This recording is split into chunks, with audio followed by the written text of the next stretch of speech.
Once upon a time, in a lush and vibrant forest nestled far away from the hustle and bustle of human civilization, there lived a kingdom of toads. Among them reigned a wise and just ruler, King Croakington III, renowned throughout the land for his fair judgments and kind heart. King Croakington III was not your ordinary monarch. He was a toad of great wisdom, with a shimmering golden crown perched upon his head, adorned with precious jewels from the depths of the forest. His subjects revered him not just for his royal status, but for his compassionate nature and unwavering commitment to their well-being. In the heart of the Toad Kingdom stood the royal lily pad, a majestic structure crafted from the largest lily leaves in the land. It served as the seat of King Croakington E's power, where he held court and attended to the needs of his subjects. One sunny morning, as the birds chirped merrily and the gentle breeze rustled through the trees, a commotion erupted in the Toad Kingdom. A group of disgruntled frogs had gathered at the royal lily pad, their croaks filled with discontent. Long life King Croakington III, they chanted. Their voices echoing through the forest, we demand justice. Curious, King Croakington III hopped gracefully to the edge of the lily pad, his golden crown glinting in the sunlight. What seems to be the matter, my loyal subjects? He asked, his voice calm and steady. One of the frogs, a burly fellow named Ribito, stepped forward. His eyes blazing with fury. Your Majesty, he began, we have come to seek your intervention. The neighboring pond has been encroaching on our territory, and their leader, King Hopperius, refuses to listen to reason. They've been trespassing on our land, gobbling up our insects, and leaving us with nothing. King Croakington III listened intently, nodding thoughtfully as Ribito spoke. He knew that maintaining peace and harmony in the forest was essential for the well-being of all its inhabitants. Very well, said King Croakington III. Raising a webbed hand to silence the crowd, I shall summon King Hopperius to the royal lily pad, and we shall resolve this matter through diplomacy and mutual understanding.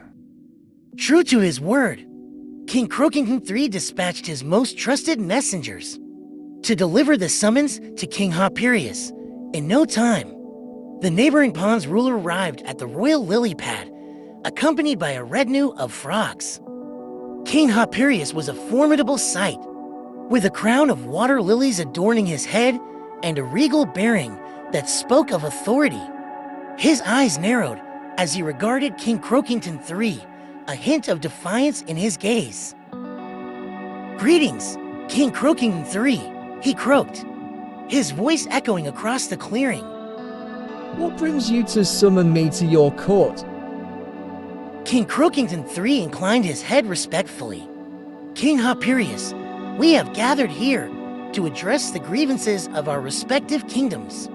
He explained, "It has come to my attention that there have been disputes over territory and resources. Surely we can find a solution that benefits us all." King Hopperius snorted disdainfully. "Bah, your toads have no claim to the insects that roam freely in the forest," he retorted.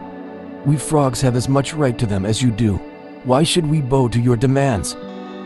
The tension in the air was palpable as the two rulers locked gazes, each unwilling to back down, sensing the growing animosity. King Croakington III took a deep breath and spoke with authority. Enough, he declared, his voice ringing out like a bell. We shall settle this dispute through a contest of skill and cunning. Whichever kingdom proves itself worthy shall have rightful claim to the resources in question. The frogs and toads murmured amongst themselves. Intrigued by the prospect of a challenge, King Hopperius nodded in agreement, a glint of excitement in his eyes. And so, under the watchful eyes of King Croakington III, the Great Toad Frog Tournament began. Frogs and toads from both kingdoms competed in a series of challenges, showcasing their agility, strength, and intelligence. The competition was fierce, with each side giving their all to emerge victorious. There were races through obstacle courses, feats of strength like log lifting, and tests of intellect such as riddle solving. The forest echoed with the sounds of cheering and riveting as the contestants pushed themselves to their limits. In the end, after much sweat and toil, it was King Croakington's kingdom that emerged triumphant. The Toads had proven themselves to be the superior competitors, winning the respect and admiration of their frog neighbors.